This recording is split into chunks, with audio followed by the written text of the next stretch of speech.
Hello students, welcome back to real class. आप लोगों का स्वागत है रियल क्लास में। आज हम लोग क्वेश्चन नंबर 3 एक्सरसाइज 1.5 का क्वेश्चन नंबर 3 सॉल्व करेंगे। क्वेश्चन नंबर 3 जो है आपका थोड़ा बड़ा क्वेश्चन है, ठीक है। थोड़ा कॉम्प्लिकेटेड भी आप लोगों को लगेगा कि कॉम्प्लिकेटेड है, लेकिन कुछ भी कॉम्प्लिकेटेड नहीं है। अभी समझाऊँगा, एकदम सारा कॉम्प्लिकेशन आपका दूर हो जाएगा। क्वेश्चन में क्या कहता है, थोड़ा सा आवाज़ मेरा गड़बड़ है क्योंकि थोड़ी सी तबीयत मेरी ठीक नहीं है, ठीक है। फिर भी मैं बना रहा हूँ, सॉल्व कर रहा हूँ क्वेश्चन, ताकि आप लोगों की पढ़ाई रुके नहीं। क्वेश्चन हमारा कहता है recall pi is defined as the ratio of circumference. Recall करने के लिए बोलता है। रिकॉल करने का मतलब क्या है कि आप पहले क्लास में चैप्टर 8 क्लास 9 में या 8 में आपने इस चीज़ को पहले से जाना होगा। नहीं जाना होगा तभी मैं रिवीजन करा दूंगा, अभी आपको ध्यान आ जाएगा। Recall pi is defined as the ratio of the circumference of a circle to its diameter. यानी यहाँ कह रहा है कि पाई जो है रेशियो है, किसका रेशियो है, सर्कमफेरेंस का और डायमीटर का। यह pi is defined as the ratio of circumference and diameter. Circumference मतलब क्या है, यहाँ सी बोल रहा है, सर्कमफेरेंस सी से स्टार्ट होता है, circumference C and diameter D, ठीक है। क्या कहता है आपको, ये कह रहा है देखो यहाँ पर that is pi equal to C by D. ये आपको कह रहा है रिकॉल करने के लिए, means pi equal to C by D. ये आपको कह रहा है रिकॉल करने के लिए, यानी आप पहले से इसके बारे में जानते हो। तो आप लोगों ने ये देखा होगा कि सर्कल का सर्कमफेरेंस जो होता है, वो सर्कल का सर्कमफेरेंस का फॉर्मूला क्या होता है, सी इक्वल टू होता है 2 पाई आर, ठीक है। आप अब देखो इसी से ये चीज़ आ जाएगी pi equal to C by D. कैसे आता है ये, यहाँ पर क्या करेंगे हम, सी इक्वल टू 2r को आप एक साथ ले लो, 2r यहाँ कर लिया हमने पाई, ठीक है। अब 2r मतलब मालूम है कि डायमीटर जो होता है वो रेडियस का डबल होता है। तो यहाँ पर क्या आ जाएगा, हमारा d आ जाएगा। तो ये क्या हो गया हमारा d और ये आ गया हमारा पाई, ठीक है जी। अब यहाँ से आपको पाई की वैल्यू निकालनी है, तो हम क्या करेंगे, d को इधर को लेके जाएंगे, तो पाई इक्वल टू क्या आ जाएगा आपका, पाई इक्वल टू आ जाएगा सी बाई डी, ठीक है। ये यहाँ से आया हुआ है, यानी सर्कमफेरेंस का जो फार्मूला है उसी सर्कमफेरेंस के फार्मूले से पाई की वैल्यू को यहाँ पर निकाला गया है। तो पाई इक्वल टू क्या आ गया, pi is the ratio of circumference and diameter of a circle, ठीक है। ये ऑलरेडी आप लोगों का गिवन है। This seems to contradict the fact that is rational. क्या बता रहा है कि ये एक तरह का कॉन्ट्राडिक्शन है। कॉन्ट्राडिक्शन तो है ही। देखो ये यहाँ पर पाई की वैल्यू आप लोगों को पहले से पता है कि पाई क्या होता है, पाई की वैल्यू जो होती है वो इरेशनल होती है, ठीक है जी। ये इरेशनल हो गया। और इधर आपका सी बाई डी दिया हुआ है। सी बाई डी मीन्स क्या हो गया, पी बाई क्यू फॉर्मेट हो गया। और पी बाई क्यू फॉर्मेट मालूम है हमको कि पी बाई क्यू फॉर्मेट क्या होता है, ये रेशनल होता है। अब देखो ये तो कॉन्ट्राडिक्शन हुआ ना, कि एक तरफ कह रहा है कि ये इरेशनल है, दूसरी तरफ कहता है ये रेशनल है। ये इरेशनल आ गया और ये रेशनल आ गया। तो ऐसा तो ये तो कॉन्ट्राडिक्शन हो गया। कॉन्ट्राडिक्शन का मतलब क्या हुआ, यही कॉन्ट्राडिक्शन होता है कि एक तरफ कह रहा है इरेशनल, यानी लेफ्ट वाला कह रहा है इरेशनल और राइट में आ रहा है रेशनल। तो ये कॉन्ट्राडिक्शन क्या है, इसी को आपको रिजॉल्व करने के लिए बोल रहा है how will you resolve this contradiction. Question को समझना ज़्यादा जरूरी है। एक बार क्वेश्चन समझ में आ गई ना आपको, तो बनाना तो बहुत ही चुटकियों में क्वेश्चन बन जाएगा, ठीक है जी। इसी आपको कॉन्ट्राडिक्शन को रिजॉल्व करना है। तो देखो रिजॉल्व करने के लिए यहाँ पर क्या करना है आपको, ये पाई तो ऑलरेडी मालूम है कि ये इरेशनल है, इसको तो हम चेंज नहीं कर सकते, लेकिन इसको आपको रिजॉल्व करना है। जो आपका राइट साइड में जो सी बाई डी दिया हुआ है, इसी को रिजॉल्व करना है। तो रिजॉल्व क्या करना है, देखो ये सी बाई डी दिया हुआ है, ठीक है। अब इसमें 3 सिचुएशन हो सकते हैं। क्या क्या सिचुएशन हो सकता है, ऐसा हो सकता है कि सी जो है वो इरेशनल हो सकता है, ठीक है। क्या, या तो सी इरेशनल हो गया, तो मालूम है कि इरेशनल में अगर आप रेशनल से डिवाइड करोगे तो क्या आएगा, रिजल्ट इरेशनल आएगा। इसका मतलब कि अगर सी इरेशनल है तभी ये पाई इरेशनल होगा, ठीक है। एक तो कंडीशन ये बनती है कि सी हो सकता है कि इरेशनल हो, ठीक है जी। दूसरा कंडीशन क्या बनता है, दूसरा कंडीशन ये बनता है कि ये सेम टू सेम जैसे सी बाई डी लिखा हुआ है, इसका मतलब है कि ये डी जो है ना वो डी इरेशनल होगा, ठीक है। दूसरी कंडीशन ये बनती है, पहली कंडीशन में या तो सी इरेशनल है, दूसरे कंडीशन में या तो डी इरेशनल है। और थर्ड कंडीशन क्या बनता है कि ये जो सी बाई डी दिया हुआ है, ये सी बाई डी में दोनों के दोनों इरेशनल, ठीक है जी। ये भी कंडीशन एक हो सकती है। ऐसा भी हो सकता है कि ये दोनों के दोनों इरेशनल हो जाए, ठीक है। तो 3 कंडीशंस आपके बनते हैं। क्या, फर्स्ट कंडीशन में बनता है कि या तो सी की वैल्यू इरेशनल हो सकती है, तो इरेशनल में जब हम रेशनल से डिवाइड करेंगे तो इरेशनल आ जाएगा, इसलिए ये इरेशनल है। दूसरा कंडीशन ये बनता है कि या तो डी की वैल्यू जो है वो इरेशनल है, तो अगर हम रेशनल में इरेशनल से डिवाइड करेंगे तो रिजल्ट इरेशनल आएगा। और तीसरा कंडीशन क्या बनता है, सी और डी दोनों के दोनों इरेशनल हो सकते हैं। तो ये 3 कंडीशंस बनता है, ठीक है। यही आपके कॉन्ट्राडिक्शन का एक रिजोल्यूशन है, यही रिजॉल्व है। तो रिजोल्यूशन में इसके आंसर में हम क्या लिखें, कंक्लूजन हमारा क्या लिखना है, कंक्लूजन में एक छोटी सी लाइन लिख देनी है। क्या हमने यहाँ पर देखा कि या तो सी इरेशनल है या फिर डी इरेशनल है या फिर सी और डी दोनों इरेशनल है। तो बस आपको एक छोटा सा स्टेटमेंट लिख देना अपने कंक्लूजन में। क्या लिखेंगे, आइदर ये आपका कंक्लूजन हो गया, आइदर सी और डी और एंड, या तो सी और डी, ठीक है, और ये लिखो और बोथ, ठीक है जी, बोथ, या तो सी या फिर डी या फिर C and D both are irrational, ठीक है। बस यही आपको अपने कंक्लूजन में लिख देना है। समझ में तो आ ही गया होगा कि कैसे है, ठीक है। या तो सी इरेशनल होगा या फिर डी इरेशनल होगा या सी और डी दोनों इरेशनल होगा। तो ये जो आपका फाइनल लाइन है ना, यही आपका कंक्लूजन हो गया। समझाने के लिए आप इस तरह से समझा सकते हो कि या तो सी इरेशनल होगा या फिर डी इरेशनल होगा या फिर सी और डी दोनों इरेशनल होगा। अब हम नेक्स्ट क्वेश्चन को सॉल्व करते हैं, क्वेश्चन नंबर 4 को।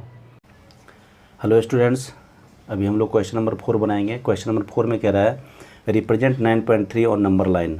तो सबसे पहले आपको क्या करना है, एक 9.3 सेंटीमीटर की एक नंबर लाइन ड्रॉ कर लेनी है। तो सबसे पहले हम लोग एक 9.3 सेंटीमीटर की एक नंबर लाइन ड्रॉ कर लेंगे।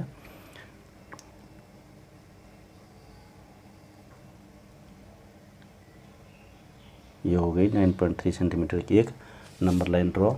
इसका नाम रख लेना है आपको, यहाँ ओ ले लेना है और यहाँ ए ले लेना है। इसके बाद आपको 1 सेंटीमीटर का जितना भी आपने लिया 9.3, इससे 1 सेंटीमीटर एक्स्ट्रा आपको और लाइन ड्रॉ करनी है, इसी में मिक्स करके, इसी में मिला करके। और थोड़ा सा बड़ा नंबर लाइन को आपको ले लेना है, जिसकी हमें आगे ज़रूरत पड़ने वाली है। तो 1 सेंटीमीटर जहाँ तक आपने लिया उसे 1 सेंटीमीटर एक्स्ट्रा लेना है। तो ये 1 सेंटीमीटर एक्स्ट्रा यहाँ तक हो गया, ठीक है। ये हो गई 1 सेंटीमीटर एक्स्ट्रा। ये हमने इसका नाम ले लेना है बी, ठीक है। वापस आपको क्या करना है, जो आपका नंबर लाइन बना है ओ बी, एक जो लाइन सेगमेंट बनी है ओ बी, इस ओ बी को आपको बाइसेक्ट करनी है। तो बाइसेक्ट करने के लिए क्या करेंगे हम, इस कंपास को आपको इस ओ बी से हाफ से ज़्यादा लेना है, थोड़ा सा हाफ से ज़्यादा लेना है, और हाफ लेकर के आपको इधर कट करनी है और फिर आपको इधर कट करनी है। वापस इसी को आपको यहाँ पर रखना है, यहाँ पर रख के इस लाइन सेगमेंट को आपको कट कर लेनी है। ये थोड़ी छोटी हो गई है, दोबारा यहाँ से हम बना लेते हैं। ये यहाँ से बनेगी और ये वापस यहाँ से बनेगी। इन दोनों को मिला के इस लाइन को आपको हाफ कर लेना है।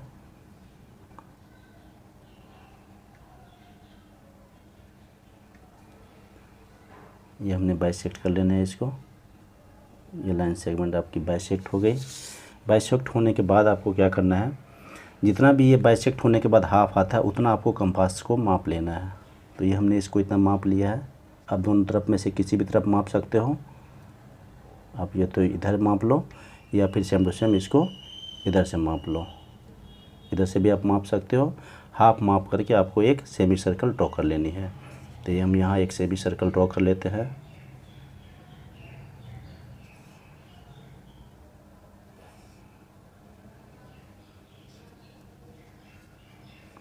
ये एक सेमी सर्कल हो गई।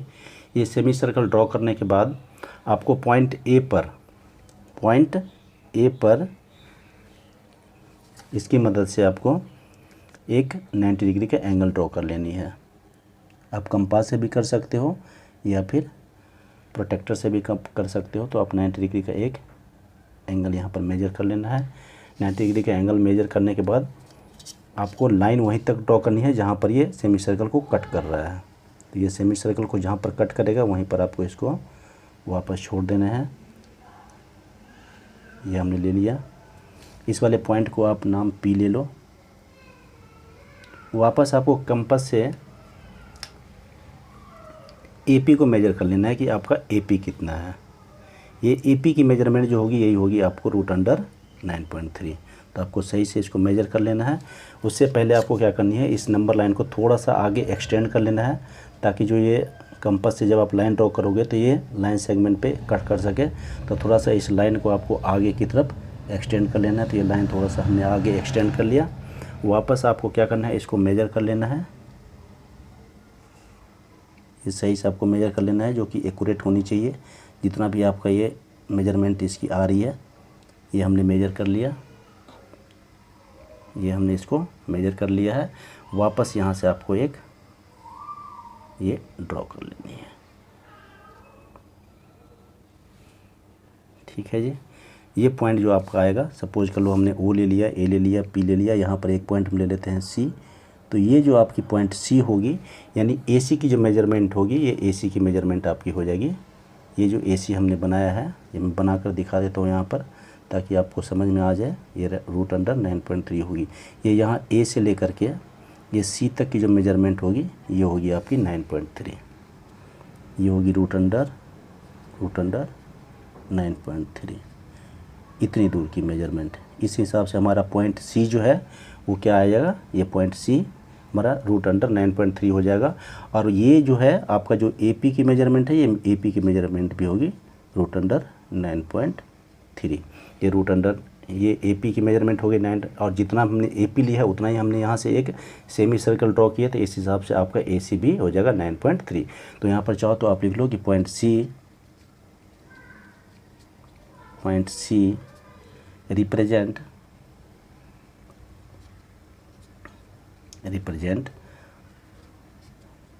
Root under 9.3 on number line.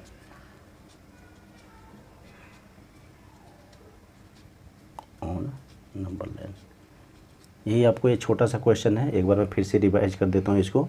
आपको एक 9.3 सेंटीमीटर की एक लाइन ड्रॉ करनी है ओ ए। उसके बाद वापस आपको ए से 1 सेंटीमीटर एक्स्ट्रा ले लेना है, जो पॉइंट हो गई आपका ओ और बी, ओ बी हो गई। वापस आपको क्या करना है, ओ बी को हाफ़ कर लेना है। तो हाफ़ करने के लिए क्या करना होता है, कंपास को यहाँ पर रखेंगे और हाफ़ से थोड़ा सा ज़्यादा मेजर करके दोनों तरफ कट करना है। कट करके जहाँ भी आएगा वहाँ पर आपको कट कर लेना है। ये इसकी लाइन सेगमेंट की बाइसेक्ट हो गई। इसको आपको ए बी को, या फिर आप चाहो तो यहाँ से जो भी पॉइंट है इधर, यहाँ से इधर ले सकते हो, या इस पॉइंट को अगर चाहो तो आप नाम ले लो। हमने यहाँ नाम ले लिया, सपोज कर लो हमने क्यू नाम ले लिया।